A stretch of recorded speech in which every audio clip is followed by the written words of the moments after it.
Hey Amanda, how you doing? How's it going, everyone?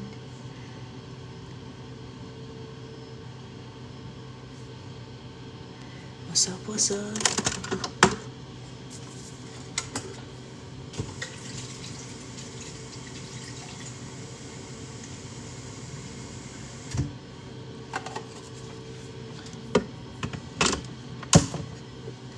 Morning. Good morning, everybody. Good morning. Finally caught up. Yes, you're here for the beginning of a new book and caught up. We love to see it. Chill morning with no school, no words. Let's go. And it's new book day. Is everyone excited? Who's excited? Who's going through this book for the first time and who has already read this book? Who's a first time and who is a second time through on this book? First for Amanda. Good morning, Anya. I know it's Anya's second time through because Anya is a day one book club member.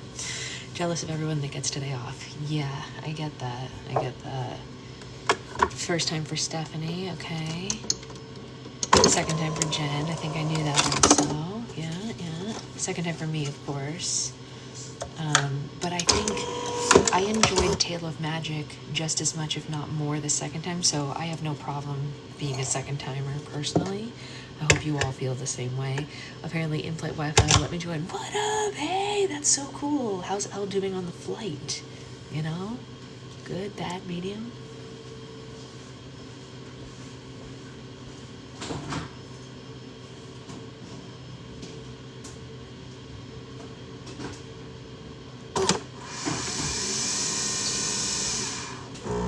My tiny human is cuddled up with her dad, so I don't even need a baby monitor because she is with an adult. So, whatevs, which is good for us.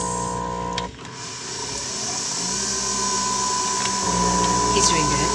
I can't wait to see all your pictures. So I'm so excited. Very excited.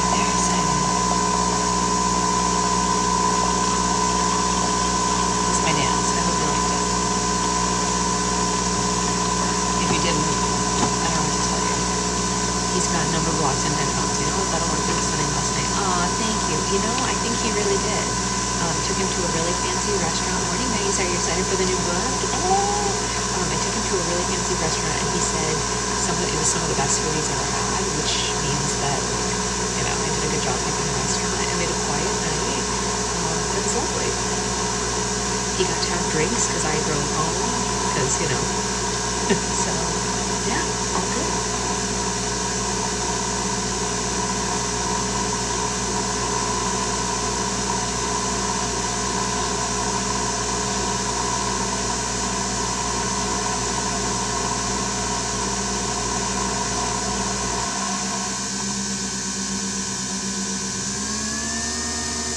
Yeah, so it was nice all around, I think. And like I said, she didn't have any issues, you guys. Like, I expected, my anticipation was, he is a foodie. He's a big foodie. We go to some, really nice places. Oh, she can hear me. Hi, sweet girl.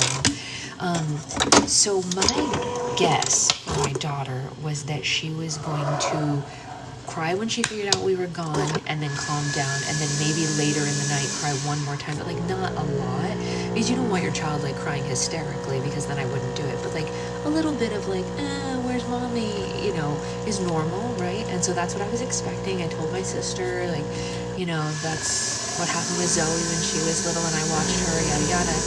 It never happened, and I think it's because Zoe was here.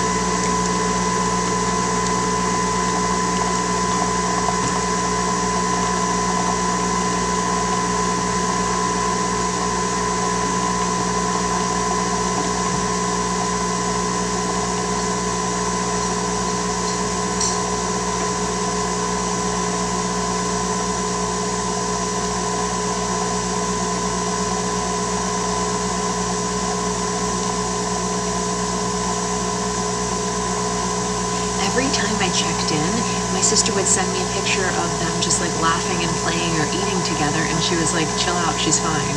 Look, or a video of them fine. And she was like, she didn't make a peep. She did do her normal, like, every night when she's sick of being in her high chair at dinner time, she gets like upset. But that's not because my sister was there. She does that even when it's me. So, like, whatever. That's just her way.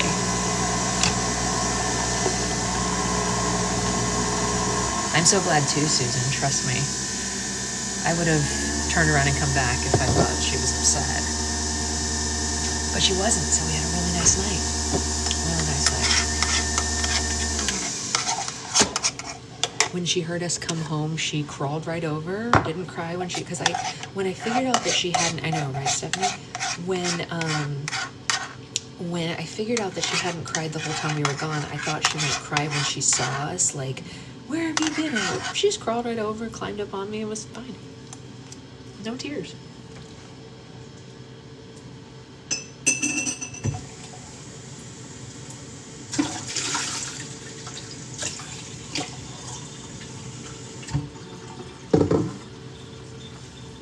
So, you know, yeah, it definitely means we can do more in the future. The problem is my sister doesn't live that close, so it's not like we can just kind of go anytime because it's an ordeal to kind of get it all figured out. But we'll work on it. We will work on it. Well-adjusted baby, she knew you'd be back, so she played with Zoe. Yeah, she did. She knew we'd be back, and then she'd lose Zoe. She wanted her more than she wanted us. She was like, Mom's coming back. I need to play with Zoe while I have a chance. And she did. She took advantage of all her cousin time as quickly as she could. She was like, I need cousin time. I don't have time to worry about my parents right now. I have to be with this big girl. Because she loves a big girl. When we're at the park, if she sees an older kid playing, Zoe's 5. We paid Zoe for her babysitting. You guys, it was so cute. So when she got here last night, Zoe goes, I'm here for work. And I was like, oh. And she goes, Dad, this is my first babysitting job. And I was like, that's great. I love that.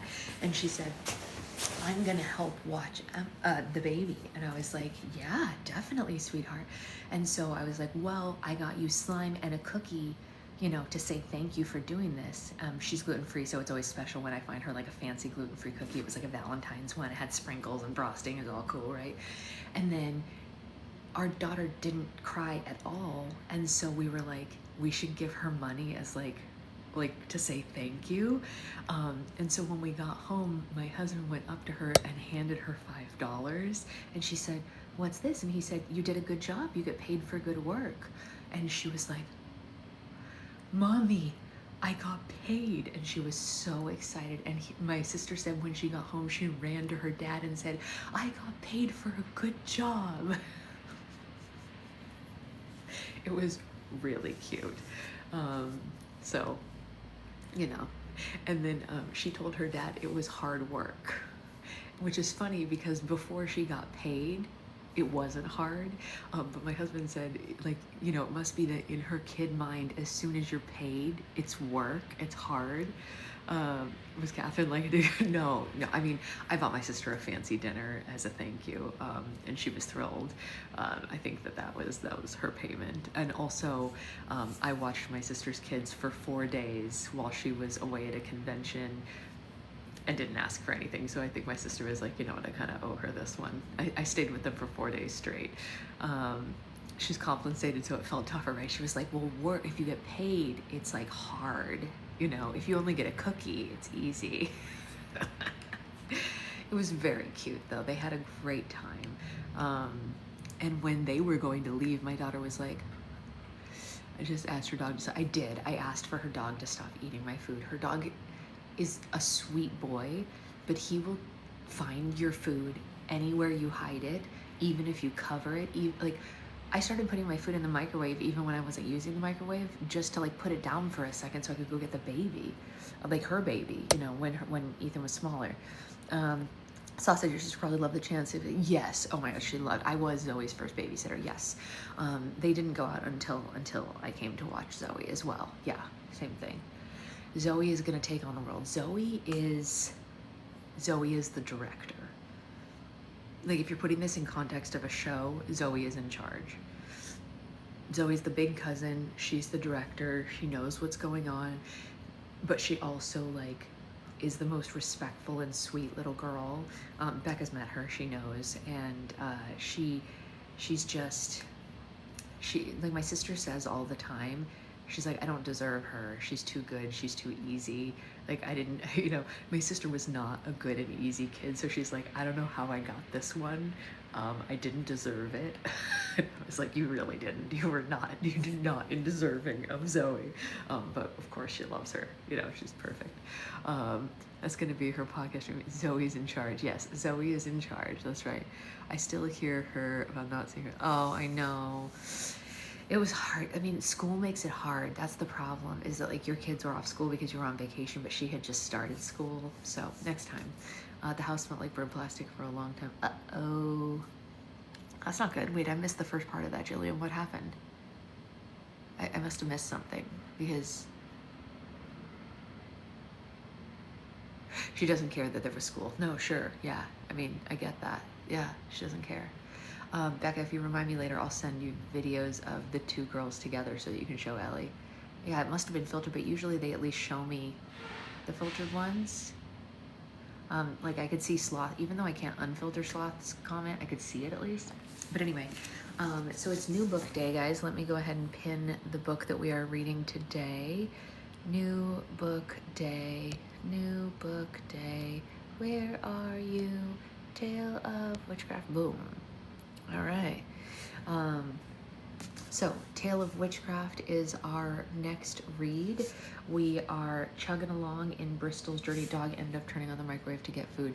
Oh, that would have been bad. That would have been really bad. Yeah, I don't like that at all.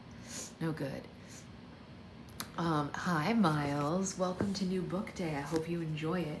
This book is called Tale of Witchcraft, and it is the second book in this series. And we're going to go ahead and get started right now. That is a very determined dog. So here we go. The quote that this story begins with says, or the dedication rather, it says, "To all the mental health professionals, advocates, and pioneers, thank you for spreading light, and to all the essential workers who recently redefined the word heroism." Hi, Miles, sweet angel. This book came out in 2020, in case you're wondering why that dedication is what it is. So he's talking about, all of the essential workers during the shutdown. So here's our map.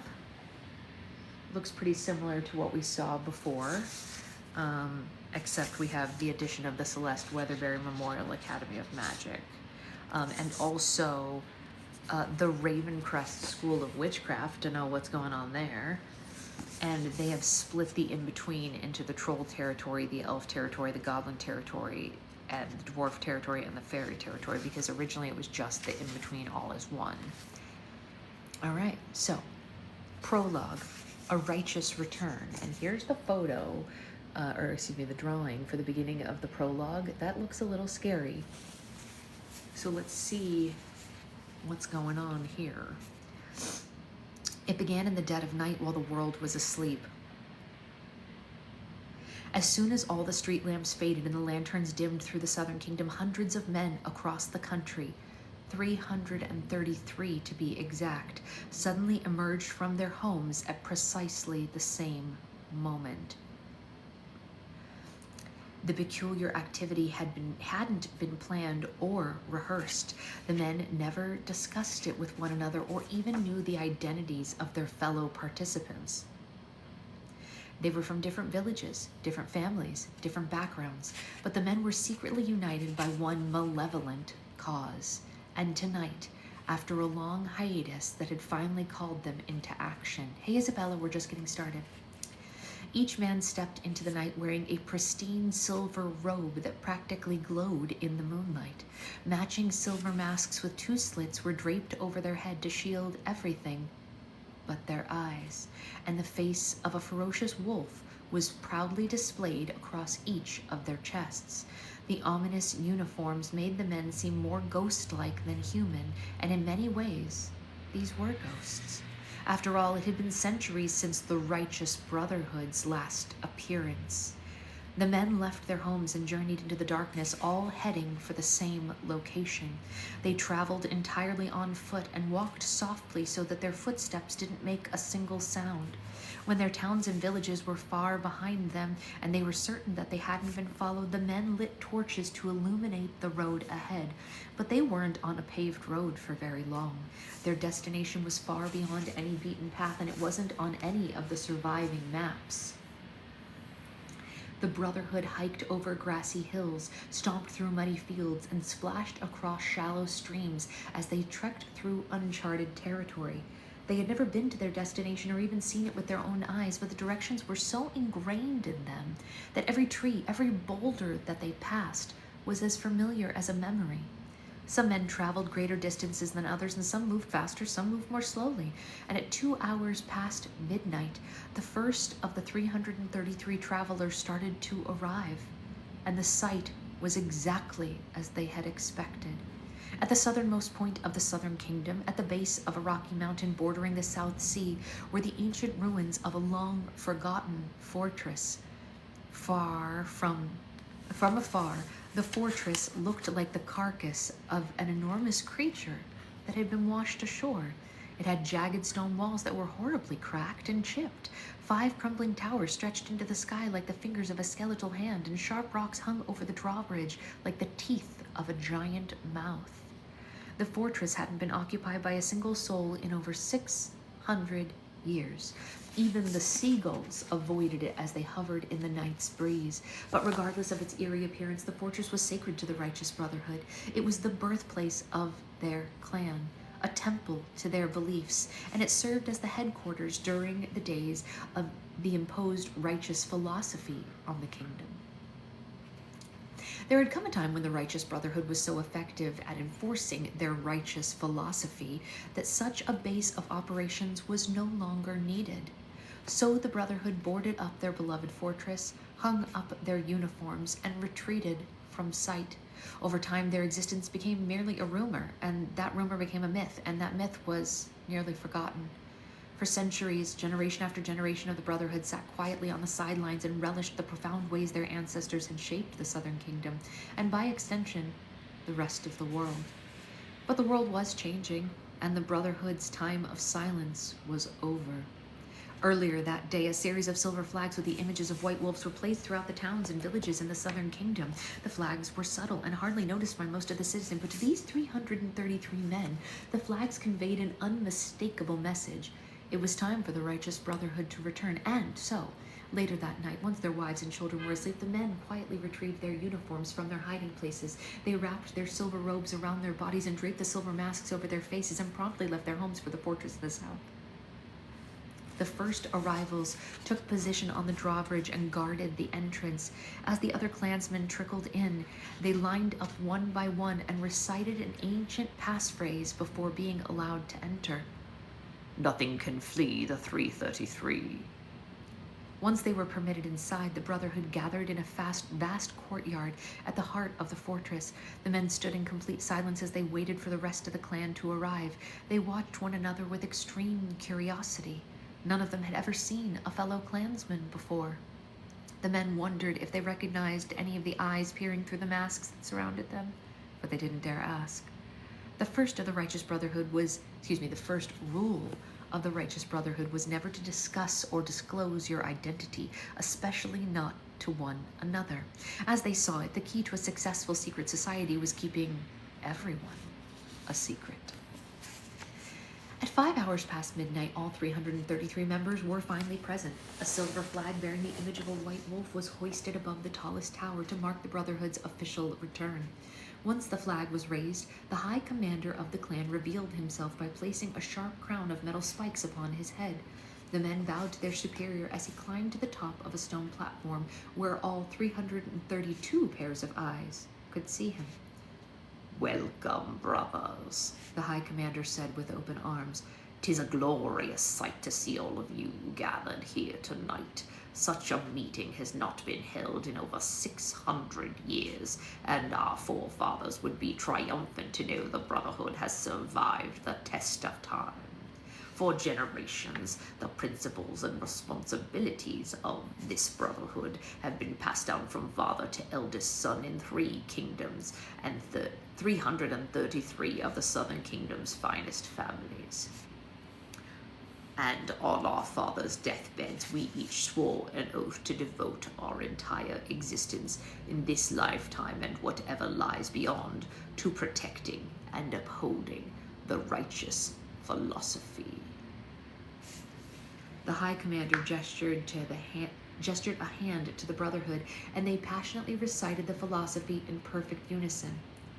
Mankind was meant to rule, and men to rule mankind. Indeed, the High Commander said, our philosophy is not just an opinion, but it is the natural order. Mankind is the strongest and wisest species to ever grace this planet, and we were meant to dominate. And without our dominance, it is the key to survival itself. Without men like us, civilization would collapse and the world would return to the chaos of primitive times. For thousands of years, this brotherhood has battled dark and unnatural forces that threatened the natural order, and our ancestors have worked tirelessly to ensure mankind's rightful supremacy. They destabilized the communities of trolls, goblins, elves, dwarves, ogres, so that talking creatures could never organize against us. They deprived women of education and opportunity to prevent the weaker sex from rising to power. And more important of all, our ancestors were the first to wage war against the blasphemy of magic and send its wicked practitioners into oblivion. The clansmen raised their torches high above their heads, and they cheered for their ancestors' heroic deeds. 6 centuries ago, the High Commander continued, our ancestors carried out a meticulous plan to put King Champion I on the throne of the Southern Kingdom, and they surrounded the young king with an advisory council of high justices who were under the Brotherhood's control. Soon the righteous philosophy became the foundation of the mightiest kingdom on earth. Talking creatures were ostracized and stripped of rights, women were legally banned from reading books, and magic became a criminal offense, punishable by death. For 600 magnificent years, mankind ruled without opposition. With the righteous philosophy safely secured, our brotherhood slowly faded into the shadows and enjoyed a prolonged period of rest. But nothing lasts forever. The brotherhood has been reassembled tonight, because a new threat has emerged that was unimaginable until now, and we must eliminate it immediately. The High Commander snapped his fingers, and 2 clansmen hurried out of the courtyard. They returned a moment later carrying a large painting and set it on a stone platform beside their superior. The painting was a portrait of a beautiful young woman with bright blue eyes and light brown hair. She wore sparkling clothes, and white flowers adorned her long braid. Although she had a kind smile that could warm the coldest of hearts, something about the young woman made this brotherhood uneasy. But it's just a girl, said a man in the back. What's so threatening about that? That's not just any girl, said the man in the front. It's her, isn't it? That's one the people are calling Fairy Godmother. Make no mistake, my brothers, this young woman is dangerous, the High Commander warned. Underneath the flowers and cheerful grin lies the greatest threat the righteous brotherhood has ever encountered. As we speak, this monster, this girl, is destroying everything our ancestors created.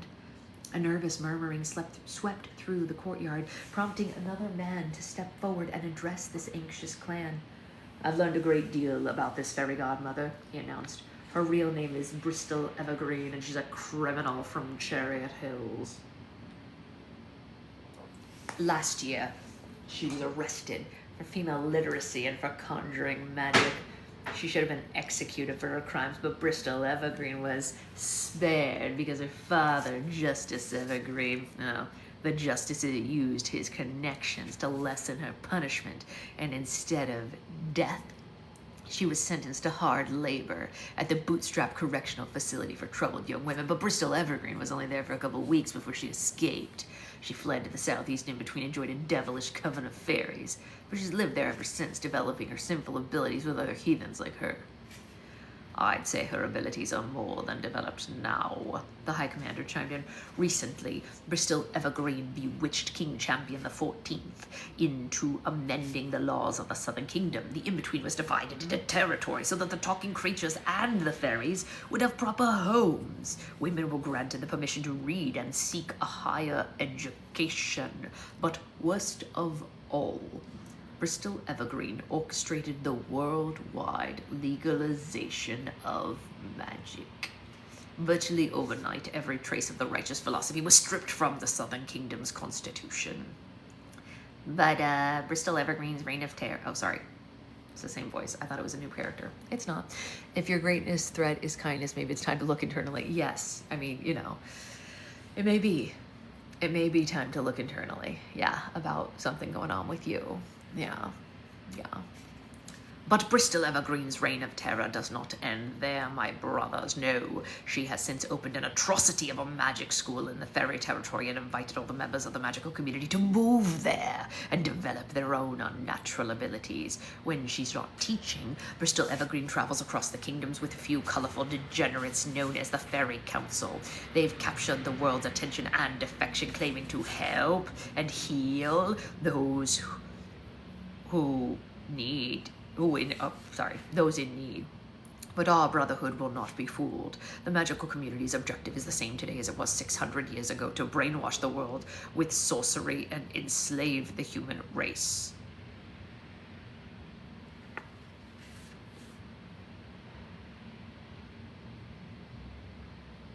What?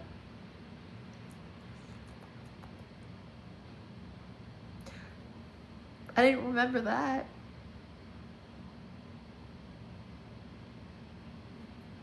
Well, that's terrible. So much worse than I thought. The Brotherhood roared so loudly that the ancient fortress shook. High Commander, I fear we're too late, said a man in the crowd. Since the Fairy Council appeared... You missed it? Okay, one more time. Sorry, I didn't... He said that their philosophy is the same as it was 600 years ago, and their philosophy is to brainwash the world with sorcery and to enslave the human race. Not great. Since the Fairy Council appeared, the public has grown so fond of magic. I've overheard people discussing the surprising benefits to the legalization has caused. Apparently illness and disease are on the decline, and thanks to new potions and elixirs that are sold at apothecaries, well, they say that agriculture is thriving thanks to spells protecting the crops from the frost and the insects, and people are crediting our growing economy to the popularity of enchanted products. Every man wants a self-driving carriage, every woman wants a self-sweeping broom, every child wants a self-swinging swing set. Public opinion is starting to shift about other amendments too, said another man in the crowd. In fact, most of the Southern Kingdom actually likes the changes that King Champion made to the Constitution. They say allowing women to read and pursue education has elevated discussions in schools, causing students of all genders to think outside the box. They say splitting in between into territories has made the talking creatures more civilized, and now travel and trade between the kingdoms is more safe than before. All in all, people believe the legalization of magic to spark the new age of prosperity, and they wonder why it didn't happen sooner.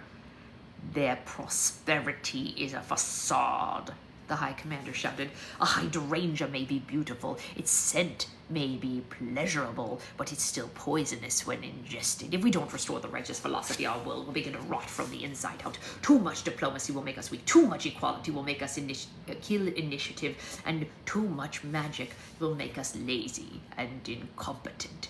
The magical community will dominate us, and the natural order will crumble, and absolute pandemonium will ensue. But how do we restore the righteous philosophy? Another clansman asked. King Champion's under Bristol Evergreen's influence, and we need the king to amend the law. Not necessarily, the High Commander scoffed. We need a king, not the king. From the new creases in his mask, the Brotherhood could tell that their superior was smiling.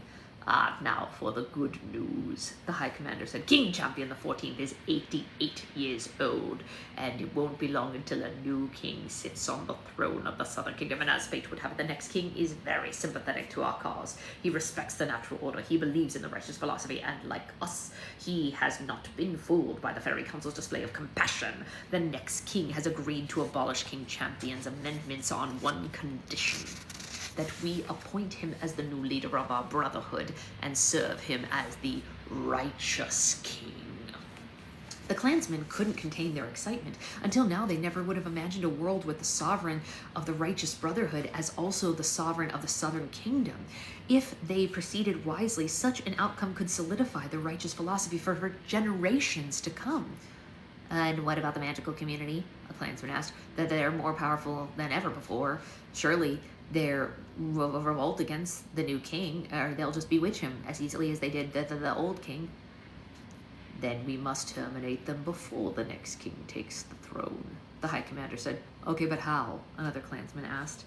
The same way our brotherhood nearly obliterated the magical community 600 years ago. And believe me, brothers, our ancestors were armed with much more than the philosophy. The High Commander climbed down from the stone platform and then hoisted the platform up like a giant hatch. To the Brotherhood's surprise, what he exposed was a massive arsenal of cannons, swords, crossbows, spears, and chains. There were enough weapons to mobilize an army of thousands of men, but these weapons were unlike any the clansmen had ever seen. Instead of being made of iron or steel, the blades, arrowheads, chains, and cannonballs were all made from a red stone that glowed and flickered as if fire were trapped inside it. The crimson light flooded the colorless courtyard and mesmerized the clansmen. It's time for the righteous brotherhood to come out of the shadows, the commander declared. We must honor the oath that we made to our fathers and strike before our enemies have a chance to prepare. Together with our new righteous king, we will preserve the natural order, restore our righteous philosophy, and exterminate the magical community once and for all. The High Commander removed a loaded crossbow from the arsenal and fired 3 arrows at the portrait of Bristol Evergreen, 1 into her head and 2 into her heart. And just like any colony of pests, we must first kill the queen. Uh-oh. Well, that's not good. Miles, what do you think? Good, bad, medium? Seems bad to me, but I'm open to discussion.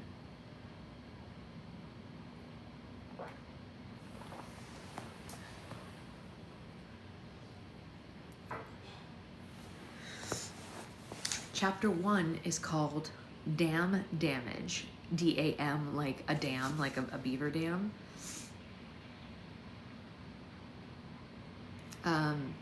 And it looks like there's like a rally happening in this photo. He got upset whenever I blocked his view, so he left. Fair enough.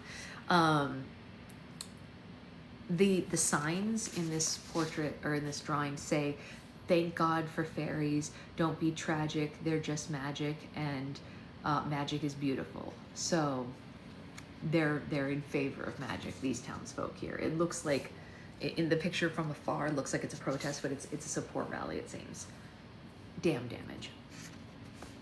Chapter 1. Besides a successful logging industry, a handful of royal scandals, the Western Kingdom was best known for its iconic Western Dam in the capital city of Fort Longsworth. The landmark was over 3,000 feet tall and made from over 5 million stone blocks, and it protected Fort Longsworth from being flooded by the Great Western Lake. The dam was 2 centuries old and had taken 70 years to build, and when construction was finally finished in the summer of 452, a national holiday was created to celebrate this historic achievement. Dam Day was beloved by all citizens in the Western Kingdom and a highlight of their year. People were given the day off from work, children were given the day off from school, and they all gathered to play games, eat food, and raise a glass to the dam towering over their capital city. Unfortunately, this year's Dam Day was expected to be a disappointment. After a series of unexpected earthquakes, the ground beneath the Western Dam had shifted and caused a large crack to spread across the structure. Water sprayed through the narrow opening and misted Fort Longsworth like a constant rain. The damage only worsened as time went on and the crack grew longer and wider, so water drenched the city more and more each day. Immediate maintenance was required, but the kingdom's frugal sovereign, King Warsworth, was reluctant to give the order. Besides being a costly and timely endeavor, the repair would be a dangerous task, and the entire city of Fort Longsworth would have to be evacuated for the process. The king spent many sleepless nights scratching his bald head and twirling his bushy mustache, trying to think of an alternative solution. Luckily for him, and for his very, very wet citizens, the new resources were at his disposal, and using them would cost him only a little of his pride. At first, the king rejected the idea, but he watched as the endless mist turned Fort Longworth's streets into small rivers, and he realized he had no choice. So King Wordsworth requested his finest parchment and his finest quill, and he wrote a letter asking for the one thing he hated asking for the most: help. Dear Fairy Godmother, last year you earned the world's gratitude after your courageous deeds in the Northern Kingdom. I, along with my subjects, can never thank you enough for sending that terrible Snow Queen into seclusion and saving the planet from the Great Blizzard of 651.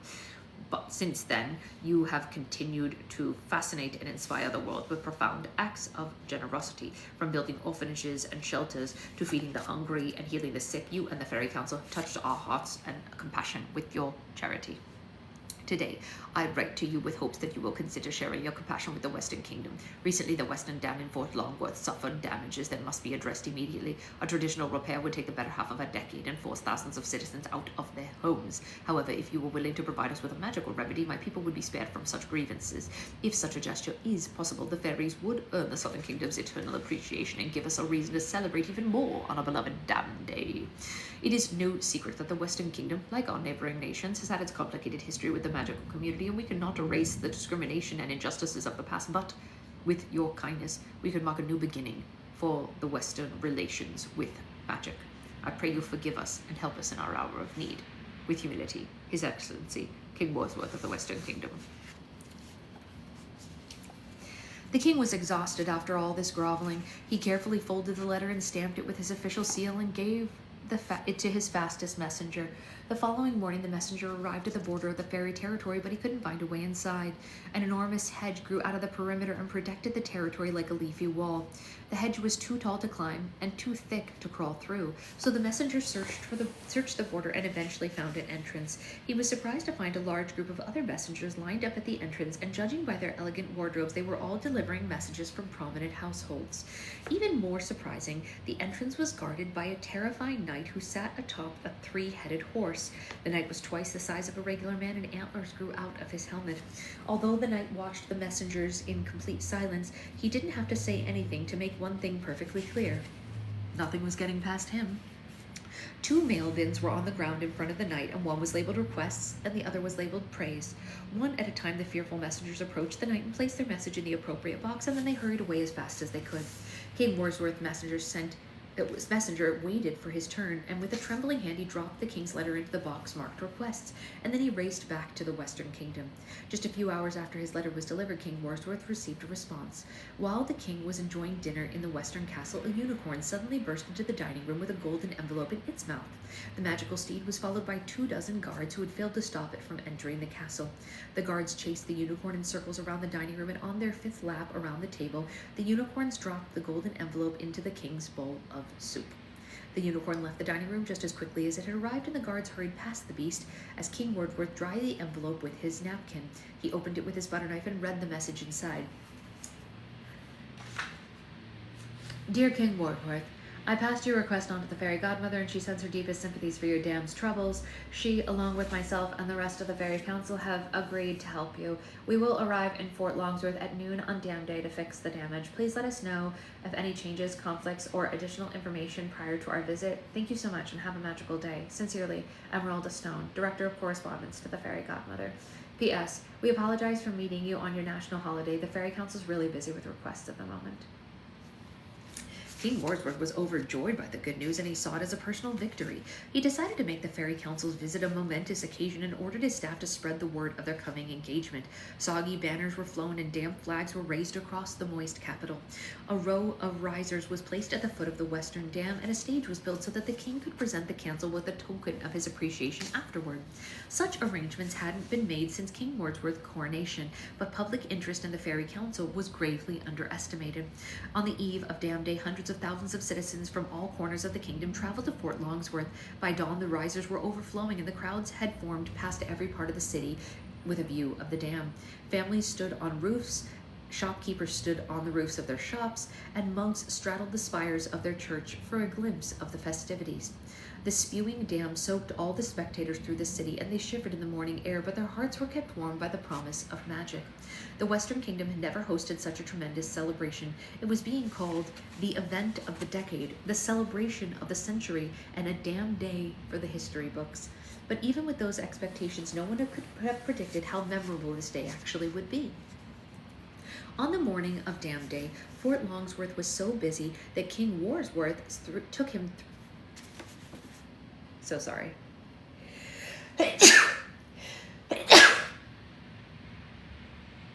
It's really hard to read when you have to sneeze, you know? It's like the worst. It's like driving when you have to sneeze.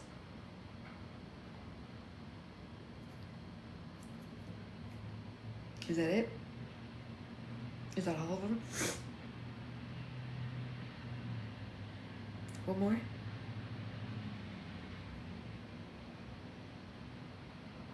Go for 5. No, thank you.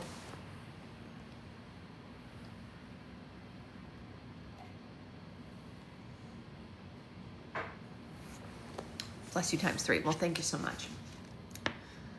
It took King Warsworth 3 hours to travel the short distance between the Western Castle and the Western Dam. His carriage squeezed through the crowded streets and arrived at the dam with only a minute to spare. Once the king was seated in the private section of the risers, an energetic presenter took to the stage and greeted the hundreds of thousands of people surrounding the landmark. Go for 7. Very funny, Roxy. "Hello, Western Kingdom," called out the presenter. "It's my great honor to welcome you to what will surely be remembered as the best damn day of our lifetime."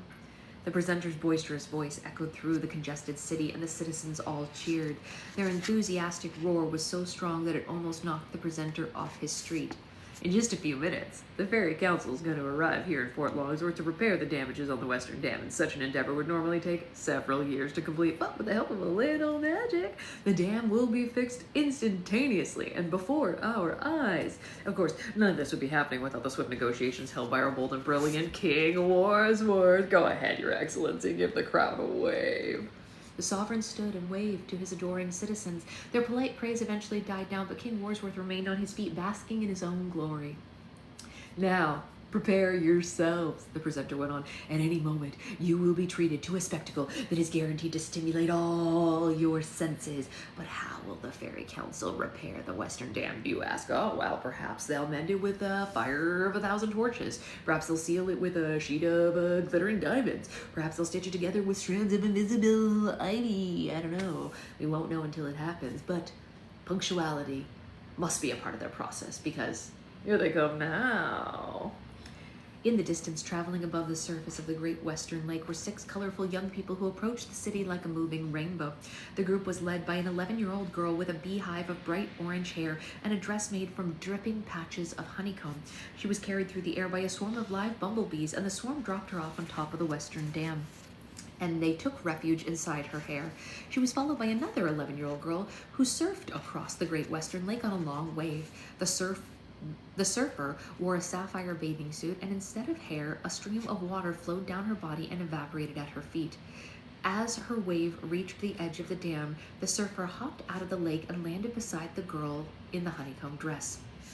"One with a sassy stinger. The other is the only person wetter than Fort Longsworth right now. Please put your hands together for Tangerina Turkin and Skyline Lavenders," the presenter said.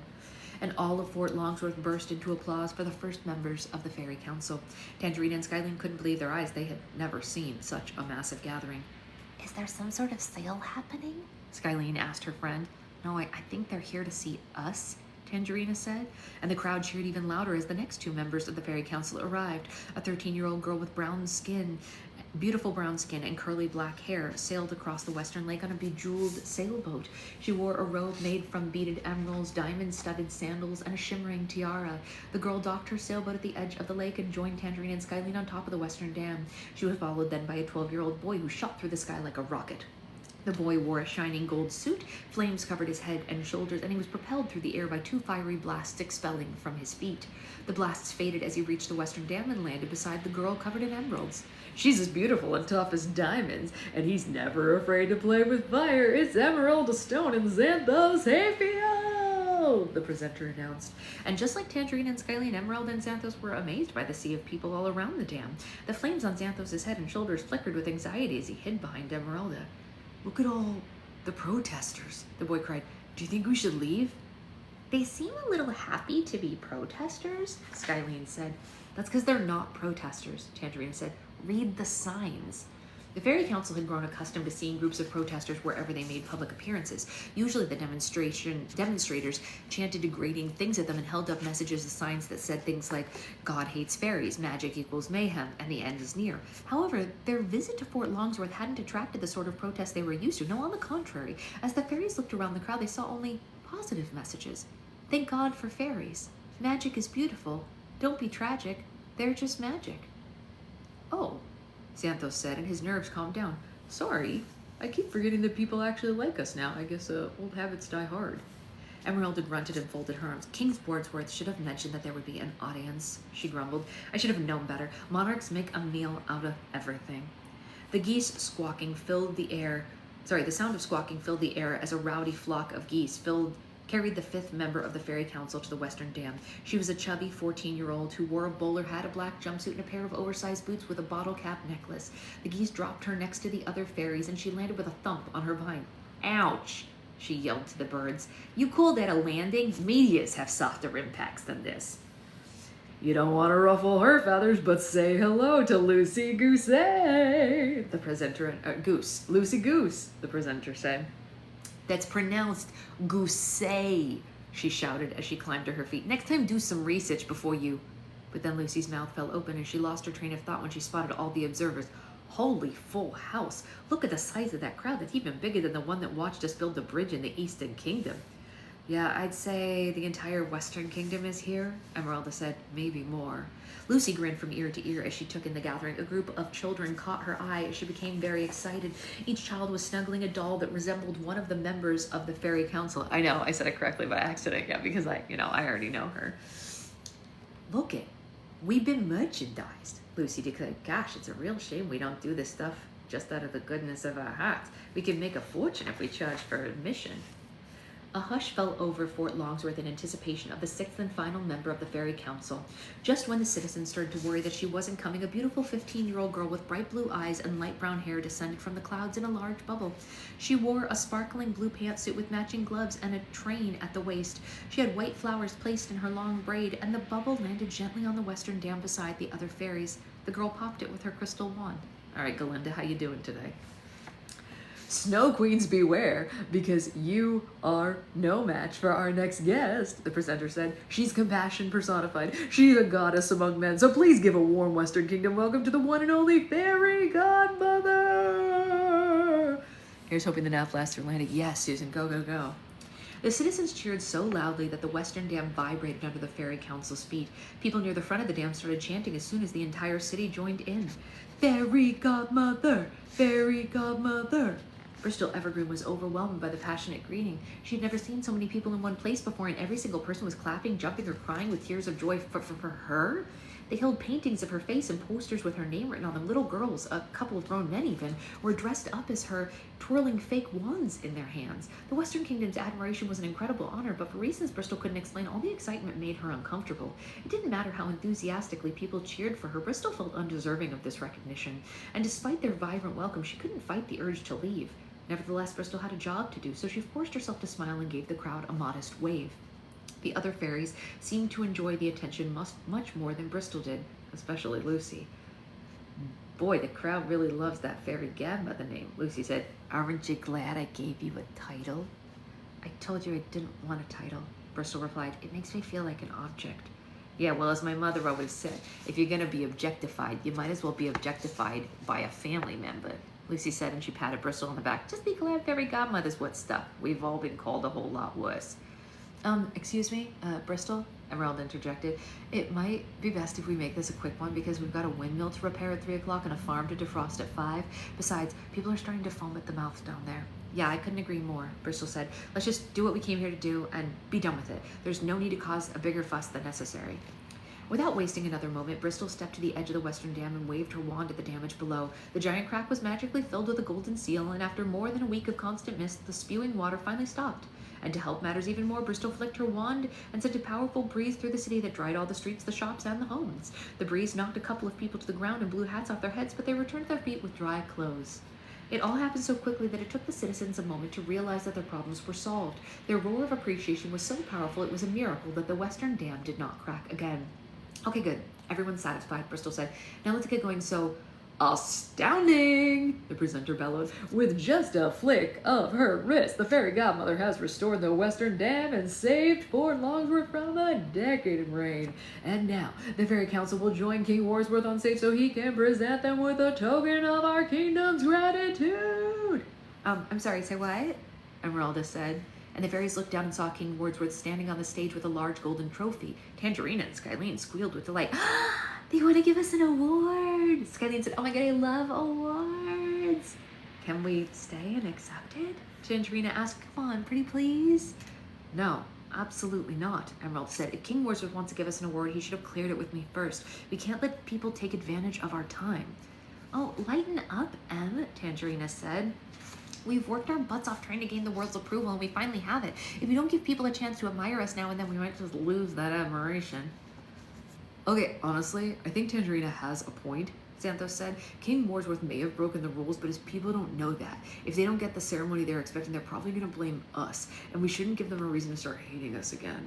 Emeralda groaned and rolled her eyes. She pushed up the sleeves of her robe and checked the emerald sundial around her wrist. Fine, Emeralda said. We'll give them another 20 minutes, but that's it. The fairy snapped her fingers and a long emerald slide magically appeared and stretched from the top of the dam to the stage below. Emeralda, Xanthos, Tangerina, and Skylene slid down the slide and joined King Wordsworth on the stage, but Bristol paused before she followed them. She noticed that Lucy hadn't said a word since the dam had been repaired, and instead she was standing very still, watching the crowd in complete contemplation. Lucy, are you coming? Bristol asked. Yeah, I'll be right there, Lucy said. I'm just thinking. Uh-oh, Bristol said. It must be serious if you're missing out on the chance to be on a stage. Are we doing enough? Bristol was confused by this abrupt question. Huh? We fix dams, we build bridges, we help people, but honestly, is it enough? Lucy elaborated. All these people traveled here to see something spectacular, and what do we give them? Some sealant and a little bit of wind. Right, Bristol said. We gave them exactly what they needed. Yeah, but it's not what they wanted, Lucy said. If performing in the Gousset troupe has taught me anything, it's the psychology of an audience. If these people go home disappointed, even slightly disappointed, they're going to be angry with us. And just like Xanthos said, we shouldn't stop giving them any reason to hate us. If people stop resenting the fairy council, soon they'll start resenting all fairies, and boom, the magical community is right back where it started. I think it would be smart to stick around and give these folks a little bit of a show.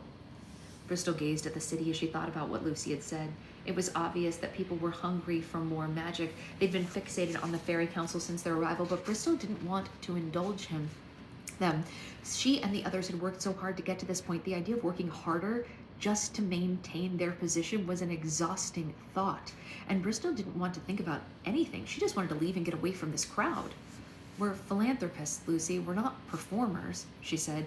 If people expect a show from us, then we'll always have to give them a show, and where will it end? It'll be easier to please people and manage their expectations if we keep things simple. Now let's accept the King's Award, shake a few hands, and keep moving. Bristol slid to the stage before Lucy had a chance to argue, and they both knew their conversation was far from over. On behalf of the Western Kingdom, I would like to thank the Fairy Godmother for her grand acts of generosity, King Wordsworth told his citizens, and as a token of our eternal gratitude and undying appreciation, I present her with the most prestigious prize in our kingdom, the Dam Cup. Before King Wordsworth could hand the trophy to Bristol, Skylene snatched the award from him and cradled it like a baby. Tangerina nudged Bristol forward, forcing her into an impromptu acceptance speech. Oh, hello. Well, first, I'd like to say thank you, Bristol said and reminded herself to smile. It's always a privilege to come to the Western Kingdom. The Fairy Council and I were very honored that you trusted us with such an important piece of your country. From now on, whenever people look at the Western Dam, they'll be reminded of the potential that magic has to offer. As Bristol continued her speech, Lucy studied the citizens in the crowd. They were hanging on every word that Bristol said, but Lucy worried that it was only a matter of time before they lost interest. They didn't want to hear about magic, they wanted to see magic. If Bristol wasn't going to give them the spectacle they desired, then Lucy was, and she was confident that her specialty for trouble would do just the trick. When she was certain all the eyes were on Bristol, Lucy snuck off the stage and tiptoed to the base of the western dam. She rubbed her hands together and placed both of her palms against the stone landmark, and she summoned a little bit of magic. This should spice things up, she said to herself, and suddenly the western dam started to crack like an eggshell. Chunk by chunk, the dam began to crumble, and the water from the western lake sprayed through the structure. Lucy had figured something strange would happen. It always did when she used her magic, but she hadn't expected the whole dam to fall apart. She screamed and ran back to her friends as fast as she could. If we leave you with anything, let it be a newfound appreciation, not just for the Fairy Council, but for magic as a whole, Bristol said as she concluded her speech. And in the future, I hope that mankind and the magical community will be so close that it'll be hard to imagine there was a time of conflict at all. Because at the end of the day, we all want the same. Hey, Bristol, Lucy shouted. Not now, Lucy, I'm finishing my speech, Bristol said without looking at her. Damn. Lucy, watch your mouth. There are children. No, look at the dam behind you. The Fairy Council turned around just as the entire western dam collapsed. The great western lake surged forward in Fort Longsworth like a 1,000-foot tidal wave. Lucy, Bristol gasped, what did you... Run for your lives, King Wordsworth screamed. And Fort Longsworth was consumed with panic. The citizens pushed and shoved one another and they tried to flee, but the city was so crowded that there was nowhere for them to go. The tidal wave was just a few feet from colliding with its first victims when Bristol leaped into action. A wind with the power of 100 hurricanes erupted from the tip of her wand and blocked the wave like an invisible shield. It took all of Bristol's strength to hold the wand steady, and she was just able to stop the majority of the water before there was too much to stop on her own. Xanthos, Emeralda, Bristol called over her shoulder. You two stop the water from coming around the side of my shield. Skylene, make sure the water doesn't spill over the top. Tangerina, get the people to safety. Yeah, what about me? Lucy asked. What can I do? Bristol shot her a scathing look. Nothing, she said. You have done enough. Lucy watched helplessly as the rest of the Fairy Council followed Bristol's commands. Xanthos ran to Bristol's left side and blasted the oncoming water with fire, causing it to steam and disappear. Emeralda created an emerald wall to block the water on Bristol's right side, a wave that was so powerful it knocked the wall down, forcing Emeralda to rebuild it over and over again. Skylene waved her hand in a large circle, and the water spilling over the top of Bristol's shield looped through the air and poured back into the Great Western Lake. While her friends blocked the water, Tangerina sent her bumblebees into the frantic crowd and scooped up the children and elderly people before they were trampled. Although the Fairy Council put a quick and effective barrier up, Lucy knew that her friends couldn't block the wave forever. She disregarded Bristol's instructions and came up with a plan to help them. Lucy whistled for her geese, and the flock swooped down and plucked her off the ground. Take me to that next hill over the lake, she said, and make it quick. These geese carried Lucy to the hill as fast as they could, and they dropped her off on the hillside once again. Lucy landed with a thump on her behind, but she didn't have time to scold the birds this time. From the hill, Lucy had the perfect view of the Fairy Council as they fought off the monstrous wave. She could tell that her friends were getting tired because the water was pushing closer and closer to the city. Yeah, I really hope this works, Lucy prayed, and she summoned all the magic in her body and hit the ground with a clenched fist. Suddenly, hundreds and hundreds of grand pianos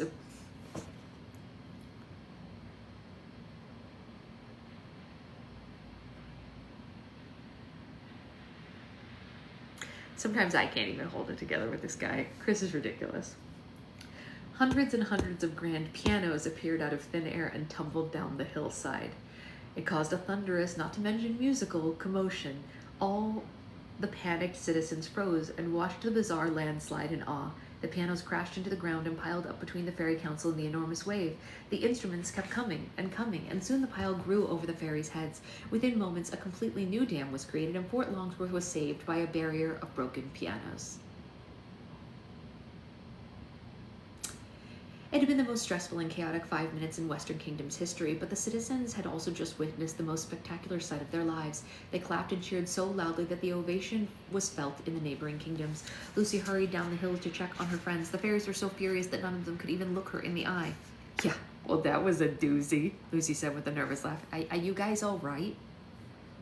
You are a walking nightmare, Skylene shouted. What the heck were you thinking? Tangerine asked. You could have killed us all, Emeralda yelled. And obliterated an entire city, Xanthos cried. Lucy shrugged innocently. Hey, at least I gave the dam. She laughed. Get it, guys? I gave a dam. All right, Susan, land safely. We'll see you later. Bristol let out a long and aggravated sigh to make her anger perfectly clear. Lucy was used to infuriating the others, but she couldn't remember the last time she had disappointed Bristol. She sheepishly lowered her head and kept her hands in her pockets for the remainder of the visit. We'll discuss this later, Bristol told the fairies. Right now we need to apologize for Lucy's behavior and leave before we lose mankind's trust forever. The Fairy Council followed Bristol back to the stage, but they quickly realized an apology wasn't necessary because the citizens were all so bewildered by the magic that they never stopped cheering. King Wordsworth returned to the stage and profusely shook all the fairies' hands. Even he was spellbound by today's events. While the fairies were distracted by the endless praise, 4 wheels and 6 horses were covertly hooked up to the stage. The stage unexpectedly lunged forward and was pulled through Fort Longsworth like an enormous wagon. "What is happening right now?" Xanthos asked. "Why, it's time for the parade, of course," King Wordsworth said. "You never said anything about a parade," Emeralda griped. "Didn't I?" King Wordsworth played dumb. "It's a Western Kingdom tradition to honor our guests with a parade through the capital." Emeralda growled and flared her nostrils. "All right, that is it," she exclaimed. "We put up with an unexpected audience. We were nice enough to accept your awards, but we will not, absolutely not, be participating in a stupid... just let the man give us a parade," Tangerita said. "We earned one at this point." Yeah, it's the least we could do after Lucy almost destroyed their city," Skylene said. Emeralda was not happy about this, but her friends were right. They had caused enough conflict for one day. She glared at King Wordsworth aggressively and stuck her finger in his face. "Expect a letter from my office tomorrow morning," she said. "And fair warning, it's going to have some strong language in it." The Fairy Council was paraded down the street in Fort Longsworth, and even though the ordeal lasted much longer than they anticipated, the fairies ended up enjoying themselves after all. The citizens were practically buzzing with excitement, and their happiness was infectious. The fairies smiled and laughed, and on occasion actually blushed at the eccentricity of the displays of affection. "I love you, Fairy Godmother. I want to be you when I grow up. You look fabulous today, Fairy Godmother. You're totally my hero. Marry me, Fairy Godmother." Bristol smiled and waved as much as the other fairies, but on the inside she wasn't as gleeful as her friends were. In fact, being closer to the citizens made Bristol even more uncomfortable than before. She desperately wanted the parade to end so that she could get away from these smiling faces, but still she couldn't explain why. The parade may have been unexpected, but it was also a huge milestone for the fairies. The cheering crowds were proof that the Fairy Council had changed the world. The magical community was finally accepted and safe from persecution. It didn't make sense for Bristol to feel anything but triumphant, but for whatever reason, her heart wouldn't let her. "Because none of this is real." The voice came out of nowhere, and it startled Bristol. She looked around the traveling stage, but couldn't find who the voice was coming from. "Deep inside, you know this won't last." It was soft as a whisper, but despite the commotion of the parade, the voice was crystal clear. No matter which way Bristol turned or where she stood, it was like someone was speaking directly into both of her ears at once, and whoever they were, they sounded awfully familiar. Their affection, their excitement, their joy, it's all only temporary. Bristol stopped trying to find the voice and focused on what it was saying. Was mankind's affection really as fickle as the voice suggested? People's opinion of magic changed so quickly. Was it possible that they could change their minds again, or worse, was that inevitable? Not so long ago, the people who were cheering in this parade would have cheered just as loudly for your execution. I wonder how many fairies were dragged through these same streets before they were burned at the stake. I wonder how many were drowned in that lake you just saved the city from. The voice made Bristol feel unsafe as she gazed upon the crowd. She saw the citizens in a different light. There was something sinister behind their smiles, something primitive about their undying praise, and she no longer felt like an honoree among admirers. She was a piece of meat among predators. But this wasn't a new epiphany. This was the reason that Bristol had been uncomfortable from the moment she arrived. She just hadn't been able to articulate it until now. Mankind might have forgotten about the horrors of history, but Bristol would never forget what they had done to witches and fairies alike in the past, and she would never forgive them either. They might celebrate you today, but eventually they'll grow tired of celebrating you. Mankind would hate you and your friends, just as they did before. It suddenly dawned on Bristol why the voice sounded so familiar. It wasn't coming from someone nearby. It was coming from inside her head. She wasn't hearing voices. These were her own thoughts. History always repeats itself. The pendulum always swings. Always. You be wise to prepare. The grim thoughts faded away as if a switch had been flipped, and Bristol didn't know where or what the switch was. The sensation was unlike anything she had ever experienced. She wasn't a stranger to peculiar ideas or unsettling emotions, but this seemed completely random and out of her control. These thoughts had a mind of their own.